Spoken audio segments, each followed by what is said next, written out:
This is episode 733 of the Rio Grande Foundation's Tipping Point, New Mexico. I'm Paul Gessing, president of the Rio Grande Foundation, New Mexico's free market think tank.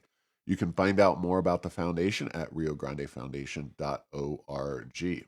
I am very pleased to be joined this week by Marcos Gonzales. He is Executive Development Officer at Bernalillo County and in the Economic Development Department.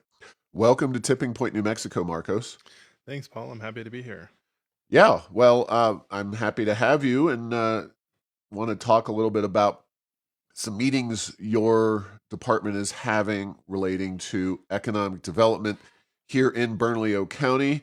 But before we get started on that, I always, like to make sure folks know who we are talking to and talking about. And you know, you've been with the county for a number of years doing economic development, but talk a little bit about your history in economic development in New Mexico. Sure, thanks, Paul. So I've been in economic development actually since I was in college and working for a professor there that was doing a number of research projects, and then went to go on to work for the New Mexico Finance Authority and then the state of New Mexico and their job training program, and then in a brand new section that was developed during the '08 financial crisis of connecting businesses to capital and really trying to work and get businesses connected to all the new programs that were um, ongoing then. And then I've been at the county for the past 13 years, starting as economic development manager and then the deputy director, and now executive development officer. So overseeing all the economic development activities, redevelopment, and housing for affordable housing. So doing working in the financial space and connecting developers, for profit and nonprofit, to different programs that we have at the county, and then across the state and federal programs as well. Now, before we got started, you mentioned Bernalillo County and something pretty unique about the way the county operates. Can you elaborate a little bit on that? Sure, Paul. So Bernalillo County is it's pretty much one of the few counties besides Los Alamos County that can actually do projects within the municipal boundaries as well. So let's say a project wanted to locate in the city of Rio Rancho and wanted an IRB from Sandoval County, they couldn't do that because they don't have those authorizations. So per state statute, we're really the only one that can work within the city of Albuquerque and within the unincorporated portion of the county when we're doing financial instruments such as IRB or LIDO or other items like that. Um, so we have that unique approach, but we also have a pretty good relationship with the city and then with the state, and where we all three partners in trying to work together when we're talking about a large project, a large employer that may be locating or expanding in within the area as well.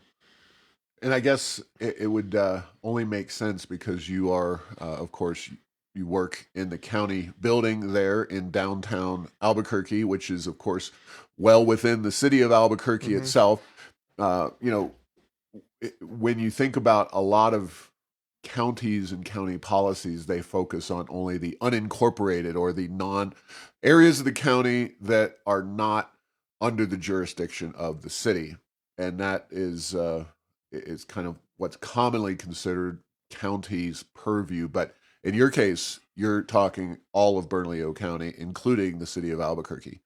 Uh, Correct. and how you must work very, very closely with the city of Albuquerque and then the state of New Mexico. But uh, I know historically there's always been kind of some level of tension between the city and the county. Is that lessened in the economic development sphere, or I don't want to get you in trouble or any secrets there, but is it generally you're all pulling in the same direction at the city and county level, or is there still conflict there inherent in Well, those? at the core for economic development, businesses don't see political jurisdictions. They just see where they need to locate the best and then where they need to pull their workforce from.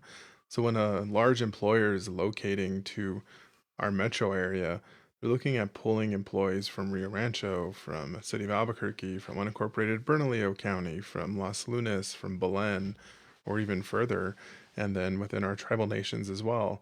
So we need to be working all together to make the projects work, because the labor shed is in the metro area is spread across many different political jurisdictions.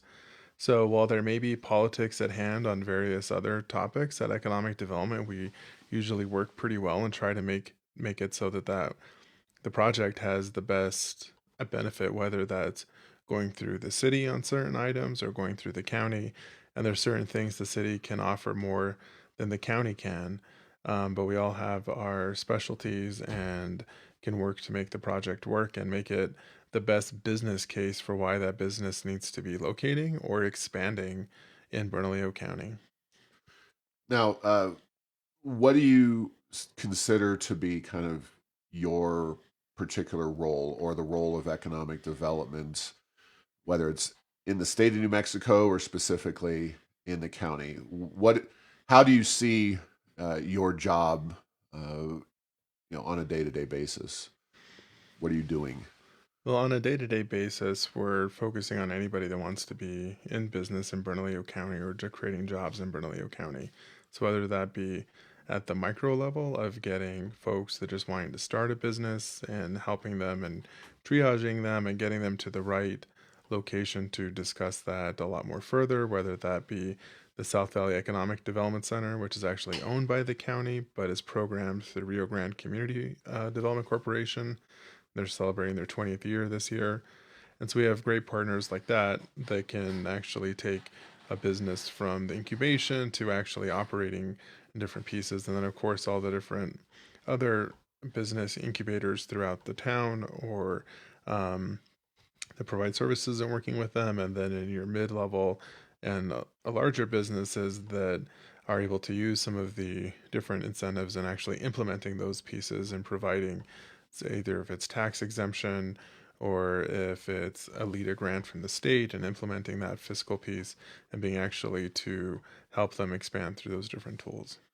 So, what percentage would be helping smaller businesses continue and grow here in our community versus attracting new businesses? Because, you know, obviously, if you read the newspaper, if you're Mm-hmm. watching TV, the ones that make the big news headlines are, some big company X that's coming in from another Yeah. place, and what you're trying to do with that. And that typically does involve a fair amount of government incentives, and I want to talk about that in a second. But kind of break that down a little bit.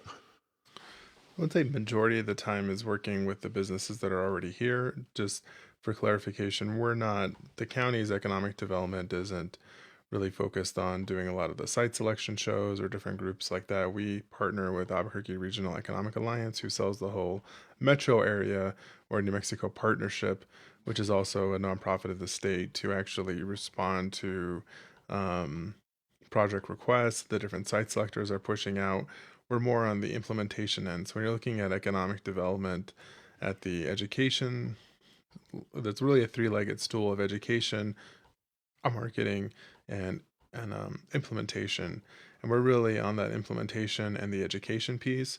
So whether that's actually implementing programs that are for businesses, or on the marketing end, I mean the education end, on we've something that we had before COVID that we're looking at trying to bring back after we're done with this community a dialogue series is a number of we had different commissioners sponsoring different educational series. And from whether, I mean, the most successful one we had was 10 minutes with an expert, especially with the smaller businesses that's just like, I just need to talk to a lawyer about X. Well, we have this lawyer right here for you to at least get some basic education on what you need to make your business impediments, um, be able to go over them. Or I need to talk to someone from HR, or I need to talk to somebody from marketing. We have those people there. So I think having some type of like that matchmaking services is an event that I think we've been talking about and wanting to have again. And then on the marketing end, once area or the partnership is actually working with that project that's looking to locate to the state or to the area, that's when we talk about the different Incentives are programs that we have available for those businesses to expand or to locate to the area, and we work with them. But we're not on the site selection, chasing different site selectors, or doing that pieces of group. We won't, again, on the implementation and the education side.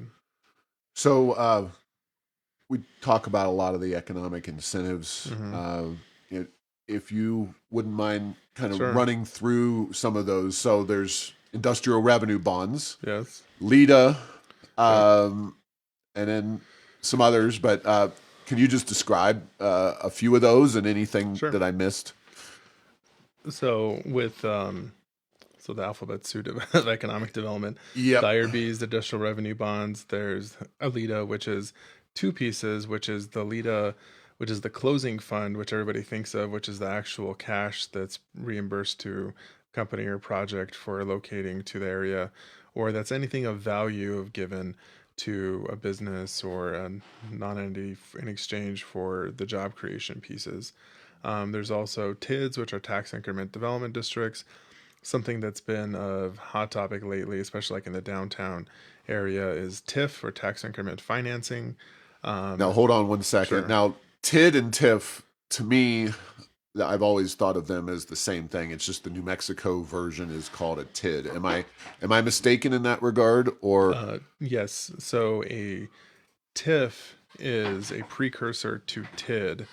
So the tax increment financing is part of the MRA laws, Metropolitan Redevelopment um,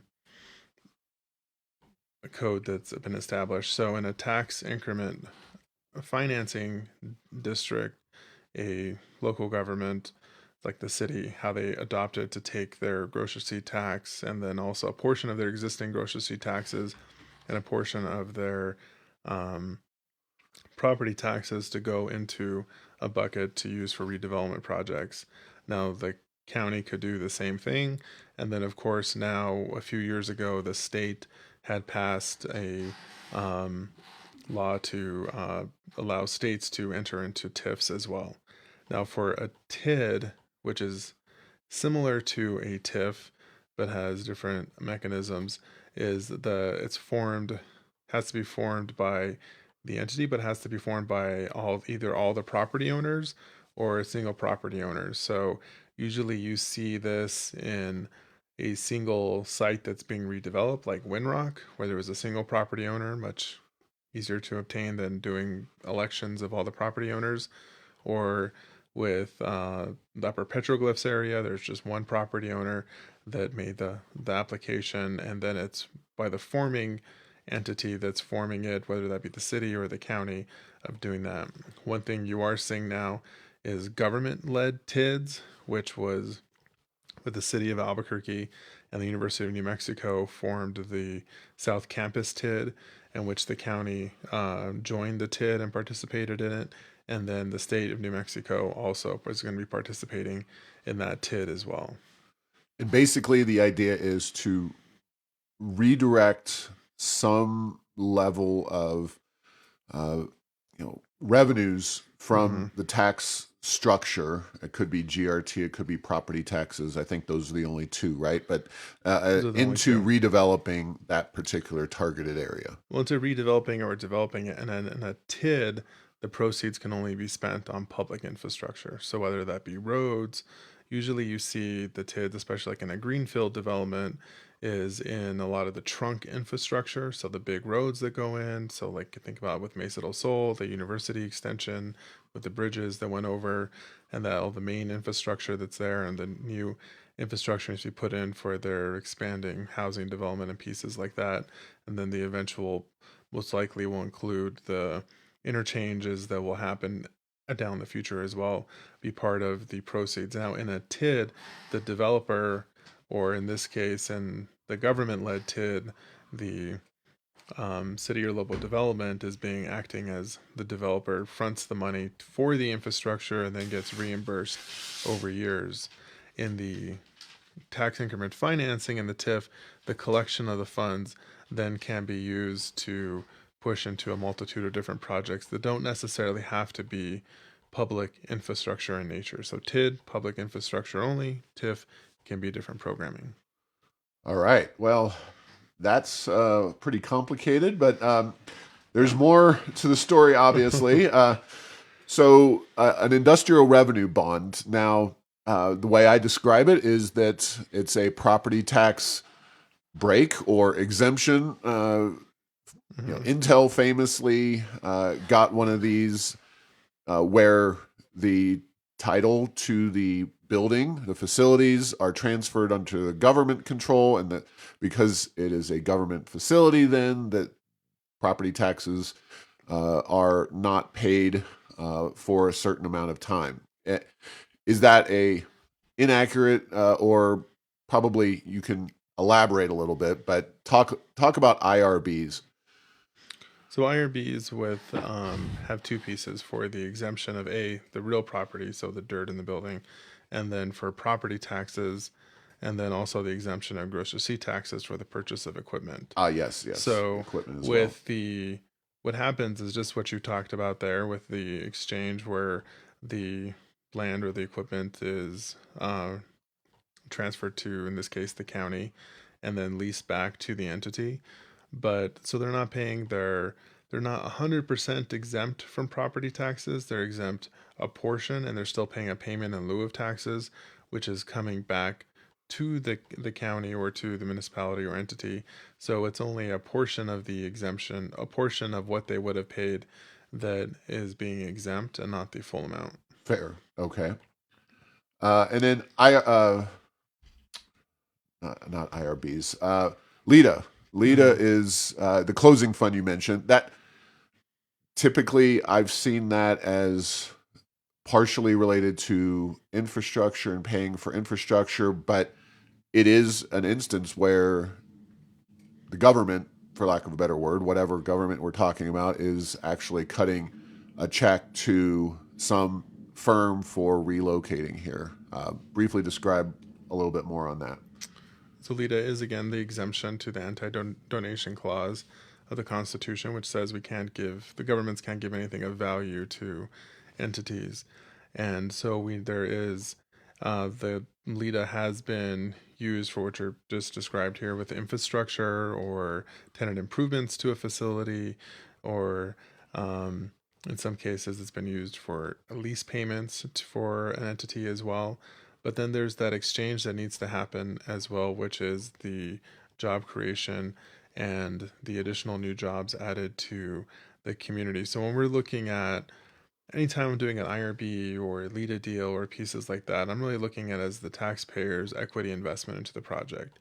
And so if we're investing this amount of money, and through our economists that we have on contract to work with and our financial advisors of really looking at, are we actually getting an ROI and a positive ROI on that project? And I try to have the payback period be a little bit less than 12 years, meaning that if we're putting in our exemption or our cash into a project, we're getting it back in less than 12 years, since most of these IRB projects are a 30-year timeline. And so we're getting it back within half the time, and we're getting it back from the new jobs that are happening, the construction activity, but then all the other economic impacts from those jobs, creating additional jobs in other small businesses and restaurants and dry cleaners and what have you.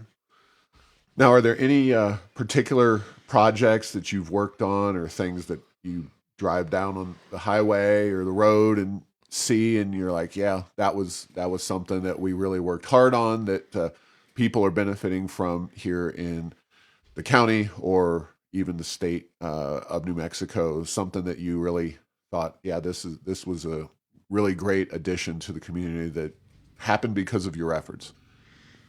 I think being able to drive around town and seeing all the different buildings that we've helped put up, whether that be a One Central in downtown. Most recently, we worked on the Array Technologies.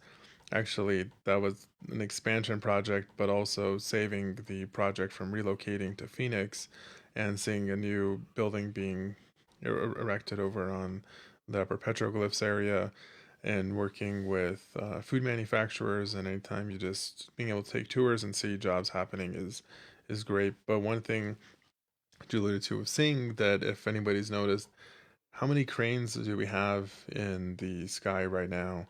And the only ones we're really seeing are the ones that they're finishing up at UNMH, or if they've already finished, are the ones on I-25. And as part of which we'll get into here with this economic and dialogue series, we even talked to Barnhard, which is the large crane group, and they really said they don't have any cranes here right now. They have more cranes in Jackson, Mississippi than they do in Albuquerque.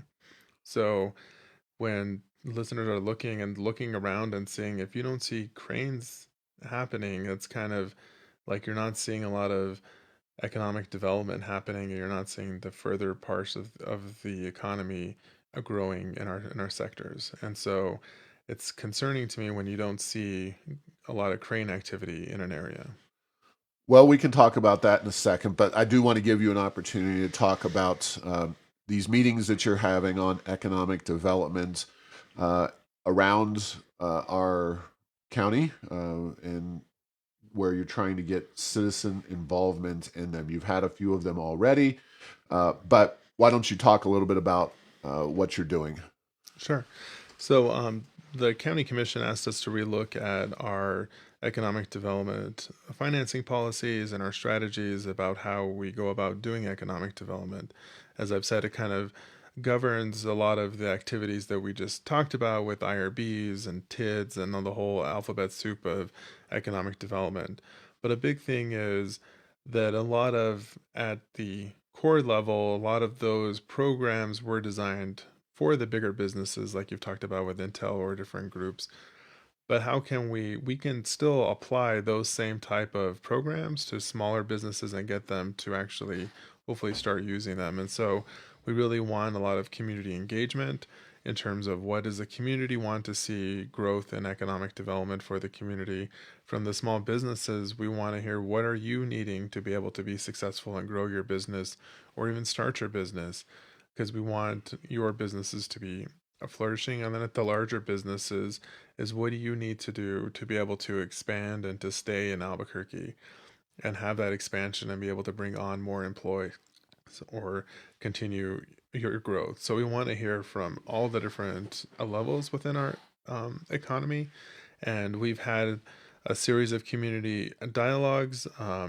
We will be having five, and there's two left. There's one on August 9th at the Vista Grande Community Center in Sandia Park.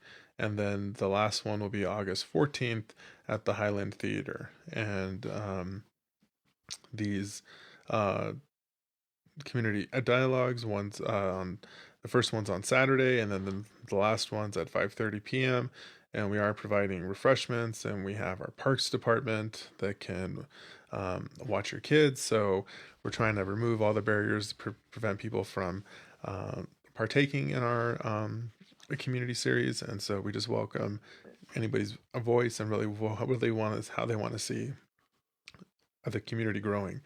Now, all this information is not just the community dialogue, but we've also engaged a group to do a lot of research on our competitiveness and what we would need to do to become more competitive as well, and dissecting our economy as well.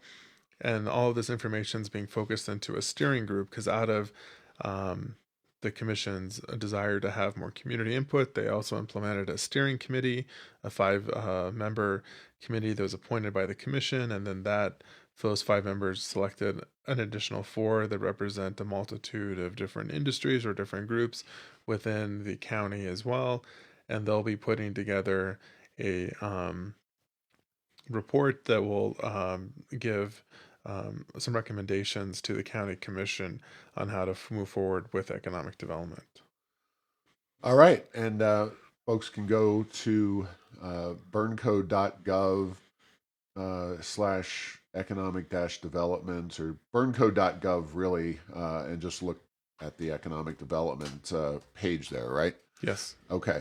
And I definitely want to make one of those here in the next few weeks. So uh, you alluded to, and definitely something that I want to talk to you a little bit about is, let's just say, some of the challenges you face. You know, I my philosophy on economic development is that the best economic development comes from the state legislature, the governor, the politicians setting low taxes, reasonable regulatory burdens, making policies and putting them in place in a way that just shows that you're open for business and that businesses should want to be in your community. We know that New Mexico is heavily government dependent.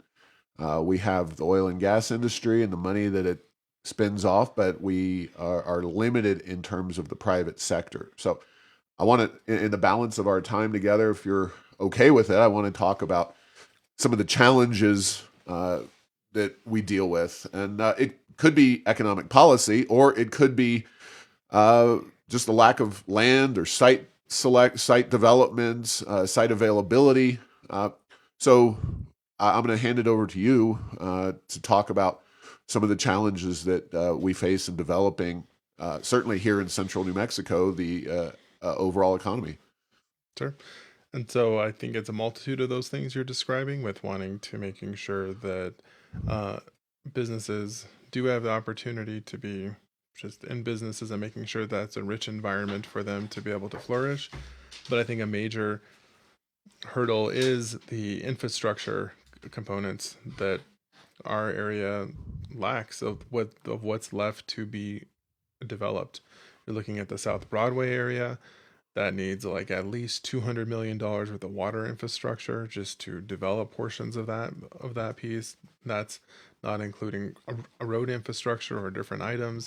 If we're looking at the upper petroglyphs area, you're looking at massive amounts of water infrastructure, sewer, broadband, and road You're infrastructure. talking broadly speaking where Amazon is and that Yeah, whole area. How, if I may ask, how? I mean, you've got Double Eagle Airport all the way yeah. up there. That's a couple miles back in there, and then obviously the Petroglyphs National Monument. You probably can't get too close to that, but how much of that can be developed in terms of warehouses? I mean, Amazon took a huge chunk of that space, Mhm. but how? Where is that broadly speaking going? Is it going to go further and further west, or is it going to go further down? What is it, Paseo del Volcan? Where are you So going with that? So with that, in between Paseo del Volcan and the Atrisco Vista, all of that is zoned currently and ready for industrial use or commercial use in those pieces. And then across um, Atrisco Vista is zoned for housing. So both those pieces are have entitled uses ready for development, but what both items still need is infrastructure to be able to actually do those components. And that's the big price tag about the entry into those areas, Who pays is for the having infrastructure? currently the way that it's set up between both, because the water utility has no net expense and so does the county, so that's on the developer or on the project to be able to provide that infrastructure into that area. Okay. Is that So an incentive that could be provided, or is that just not the way things are done in the county or the state? over time, there has been incentives that have been provided to the various costs of infrastructure. Like we're looking at the array deal, some of the LIDA funds, and some of the exemptions that are going into it will help pay for infrastructure that's needed in that area. But as that the infrastructure that's currently there is pretty much going to be at capacity. So anybody new coming in is going to be tipping the point for needing large infrastructure for either having the additional 2 lanes being built or the different um, the needing to put in more water infrastructure at a bigger level to be able to support more development. So you're asking, where I'm getting with this point is that you're asking, eventually you're getting to the point where you're asking the next one employer to have a huge infrastructure cost that is not just for their development, but that will serve more of the area as well. So it's that's where, and that doesn't just happen there, but happens all over in the county, and then also throughout New Mexico. That's a big challenge of having those those lots that are available for private sectors to go into, but there isn't the infrastructure there to support them, and the costs are as growing pretty astronomical being able to put in certain infrastructure items. So, if I understand what you're saying, so you have an area that is being developed, and say you know, you have a prospective employer, Yeah, a big business that wants to come in, and they trip over some minimum, say yeah, the size of the pipe or the water usage. Theoretically, they're the ones that have to kind of foot the bill for yeah. all of the expansion. That seems like something that would be, uh, it would be better if there was a more even distribution of that cost, right? Is that, I assume that's not in your hands, though. That's something that the legislature would need to Well, address, or that's what I think part of why the legislature adopted the infrastructure readiness funds, or the site readiness funds. But what they provided is really a drop in the bucket of what is needed across the state of okay. all the different sites. So I think that the money that was adopted will go to great use and provide a positive ROI, but we need to be continuing to invest in ourselves by providing more additional infrastructure for new job creators to be able to locate and lessen the burden of needing to provide that infrastructure to even get a grader on site, or even get a be able to even open their doors. So you mentioned housing, which we haven't really talked about, Hmm. but that's obviously a similar issue in a lot of ways. Developing any plot of land in our community requires infrastructure, and especially water, electricity, etc. Um, and there's just limited plots of land to do all of these things. Is that a big part of your kind of portfolio? There's just trying to find adequate plots of land for housing, as well as new warehouses, new developments. And it is a combination of that, but not really looking at the plots of land, but really looking at, once again, the construction costs. So if we were talking about, because we apparently work in the affordable housing space, not the Right, market not rate right. housing space. So if you're offering lower rents, and those pieces are needing to have lower inputs of being able to develop, especially with the rising costs of from the materials and what they're seeing from tariffs or whatever it may be, the increase in in construction costs. And when we're looking at the market rate space, how the way that the ROI for the housing developers, you're not seeing that single family home that's a starter home anymore in Albuquerque being able to be built. That's even gonna have to be incentivized with, and that's really like the work that HomeWise does, which is really great at developing that smaller unit, that smaller starter home for families to be able to even just afford to get into the first time home buyer, and then being able to hopefully push themselves up to a bigger house at some point. Now, you may not have direct control over any of this, but you look at Albuquerque, and yes, Mm-hmm. it has spread out and filled, the mountains. You've got the tribal land, the San Ana Pueblo to the north. You've got the volcanoes, although they're kind of pushing past Mm-hmm. those to an extent. And then you've got the Air Force Base, and obviously Mesa del Sol is an area that has some growth potential, but uh, you know, it is a spread out city. But that doesn't mean that it's easy to come in and redevelop some of these areas. I mean, I know the state fair. I don't need to get into that, but the state fair is one area that is being considered for redevelopment. But up and down Central, there's a lot of space available. But do people want to be in that area with the crime issues and the homeless problems, et cetera? But are there areas of town that you see as having a lot of potential for growth and redevelopment? Could be density and the affordable housing, or it could be areas that are near big infrastructure like the interstates that could be redeveloped in some ways. And I realize that you don't want to like set off a frenzy and people start buying up lands in some areas, but uh, it is.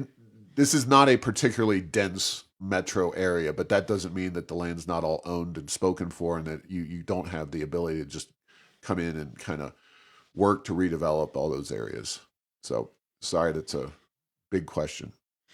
No, and it's of what in providing that once again that infrastructure, whether that be the transitional housing, the wraparound programs, the different programs to help a lot of the folks that are on the streets to get off the streets and actually get assistance is something we're working on as well with being able to again on the finance end, the development end of being able to push for those pieces, which is why the county commission approved the menu of options for the governor to hopefully choose from with the funding that she has that includes affordable housing and gap financing to developers that are doing workforce housing, and then as well as a list that we found of that we could push into transitional housing and provide support to folks on that again, but then being able to redevelop as part of moving into these communities, but also seeing how this can be the start of redevelopment within those communities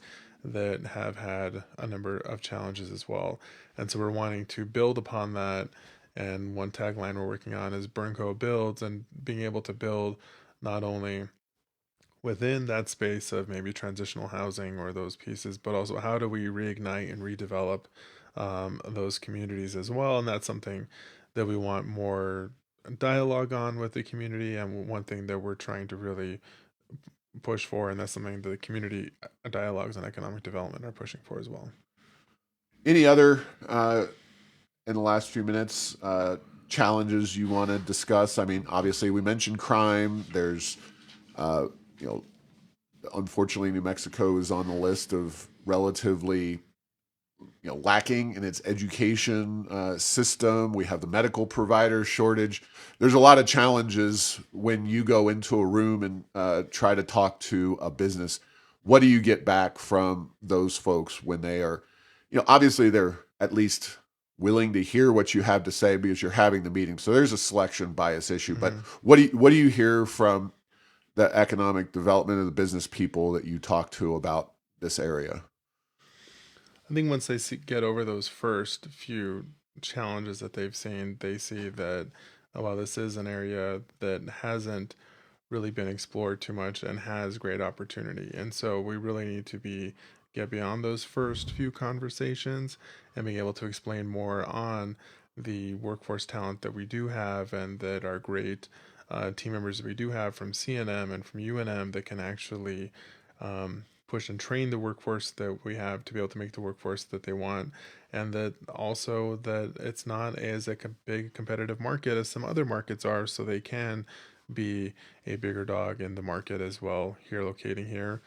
And one other large project we're working on is our I-40 trade port corridor, which is actually partnering with with the Port of LA, and being able to move a lot of goods from LA to New Mexico to be able to ship them a lot quicker into the Midwest and Southern markets for manufacturers and create efficiency of different fuels as well to be able to really push for the um, how our trade corridors are going to be working in the future. And we're actually leading a lot of those efforts. And we've actually been provided with about $40 million in federal grant opportunities to be able to kind of design these corridors from LA to um, through Albuquerque and through into the Midwest as well. So a corridor, I mean, obviously, presumably you're talking about interstate and or train Interstate rail. and rail, Okay. and eventually air as well. But really, because our port systems are, which led to a lot of the supply chain challenges that we're still experiencing, and being able to free that up and have goods move a lot quicker, especially if we're talking about a lot more made in America products, and being able to move those goods throughout the country, but also outside the country. And so our reports are looking about how they can be more efficient and how they can operate better as well. And so really looking more inland. And so we've kind of been leading a project that would lead that effort on a national scale, not only just for Bernalillo County, but also provide efforts along the way for the Port of LA. So just to kind of clarify that because it's pretty complicated. So you have a port in LA, Hmm. and you think about that, that's predominantly shipping containers coming over. Uh, what you're saying is that they still would have to be unloaded physically, but in terms of customs and processing, they're All either that. on a truck, on a train, or even potentially flying all the way from Asia in some cases, coming to Albuquerque here, and then the customs and the processing would all be done here instead of there. Is that Correct. accurate? The Okay. processing there, and then also adding value to whatever that product may be. So, A, we want the warehousing and logistics being located here, but how do we also have either light manufacturing or industrial manufacturing added on to that as well? So, being able to be a mobility facility to move the product more efficiently across the country and warehousing and packaging, but then where the real goal is to be able to add additional manufacturing and create that additional private sector employment that you're talking about as well within that corridor project as well. And where does this stand at this point? How far along are we in the process? We're doing some initial planning and we should be hopefully announcing some site locations soon. Okay. And I know there's kind of one of these already that exists relating to the Mexican border. I don't think it's up here. It's somewhere further It's in south. Doñana County Okay. because they're working on a similar project. So both in Bernalillo County and then in Doñana County, they were designated as regional infrastructure accelerator programs from the U.S. DOT and provided with some venture funding essentially from the U.S. DOT to further their plans out. And so a lot of the trade port activity that's happening down in the port of in southern New Mexico is really active. And then we're having a similar piece for I 40 as well, which is the busiest interstate in the country for goods that are moved, as well as the Transcon line that comes through just outside the metro area as well, which the BNSF moves all of their product from uh, LA through Chicago. All right. Well, I appreciate all the time and information. If you, again, get a chance, you have the Saturday, August 9th, 9 to 10:30 at Vista Grande Community Center, 15 La Madera Road, Sandia Park. And Thursday, August 14th, 5:30 to 7, Highland Theater, 4804 Central Avenue in Albuquerque. And that's it. You don't have any others in the works in terms of public meetings or maybe down the road. These are the last two community dialogue meetings where you can participate in the facilitated meetings, but there will be additional um, steering committee meetings, and those are open to the public. But these are the two last meetings to really provide an engaged community input. So we definitely encourage you to be able to attend those two um, meetings to provide your input. To All right. Well, thank you very much for your time, Marcos, and appreciate your expertise and knowledge. And good luck out there with all that you are doing in economic development at Bernalillo County. So we're going to leave it there. Thanks for listening to this week's episode. Find all episodes at tippingpointsnm.com or at the Rio Grande Foundation's YouTube channel. Subscribe to this show at Apple, Stitcher, or tell Google Home to play Tipping Point New Mexico. Thanks to Path 3 Marketing for producing this show.